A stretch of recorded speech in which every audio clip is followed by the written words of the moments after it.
गोकर्ण ने एक वैष्णव ब्राह्मण को मुख्य श्रोता बनाया और प्रथम स्कंद से ही स्पष्ट स्वर में कथा सुनाने आरंभ कर दी। सायंकाल में जब कथा को विश्राम दिया गया तब एक बड़ी विचित्र बात हुई। वहाँ सभासदों को देखते देखते उस वाक्य के ये गाठ तर शब्द करती फट गई। इसी प्रकार दूसरे दिन सायंकाल में दूसरी गाठ फटी और तीसरे दिन उसी समय तीसरी।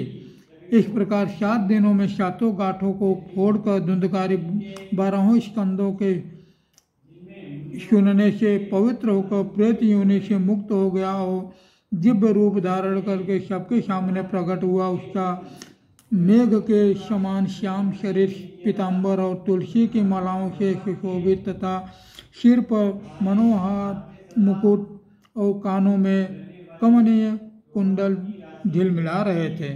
उसने तुरंत अपने भाई गोकर्ण को प्रणाम करके कहा, भाई तुमने कृपा करके मुझे प्रेत योनि के यातनाओं से मुक्त कर दिया। यह प्रेत पीड़ा का नाश करने वाली श्रीमद् भागवत कथा धन्य है तथा श्री कृष्णचंद्र के धाम की प्राप्ति करने वाला इसका सप्ताह पारायण भी धन्य है। जब सप्ताह श्रवण का योग लगता है तब सब पाप थर्रा उठते हैं कि अब यह भागवत की कथा जल्द ही हमारा अंत कर देगी। जिस प्रकार आग गीली सूखी छोटी बड़ी सब तरह की लकड़ियों को जला डालती है, उसी प्रकार सप्ताह श्रवण मन वचन और कर्म द्वारा किए हुए नए पुराने छोटे बड़े सभी प्रकार के पापों को भस्म कर देता है।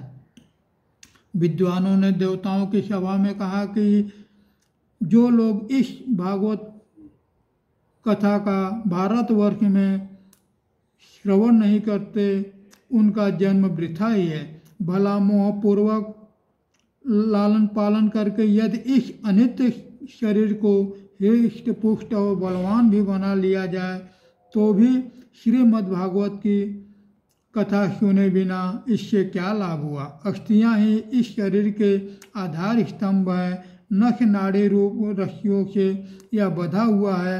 ऊपर से इस पर मांस और रक्त थोप कर इसे चर्म से मढ़ दिया गया है। इसके प्रत्येक अंग में दुर्गंध आती है क्योंकि है तो यह मलमूत्र का भांड ही। वृद्धावस्था हो शोक के कारण यह परिणाम में दुखमय ही है। रोगों का तो घर ही ठहरा।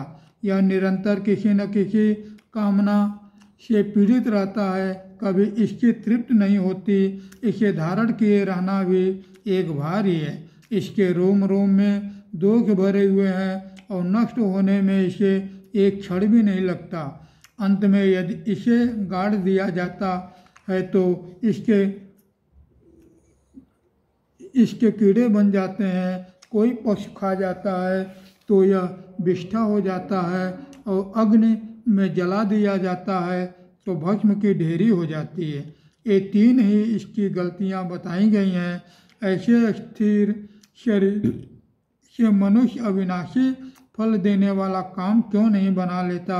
जो अन्न प्रातःकाल पकाया जाता है वह सायंकाल तक बिगड़ जाता है, फिर उसी के रस से पुष्ट हुए शरीर की नित्यता कैसी।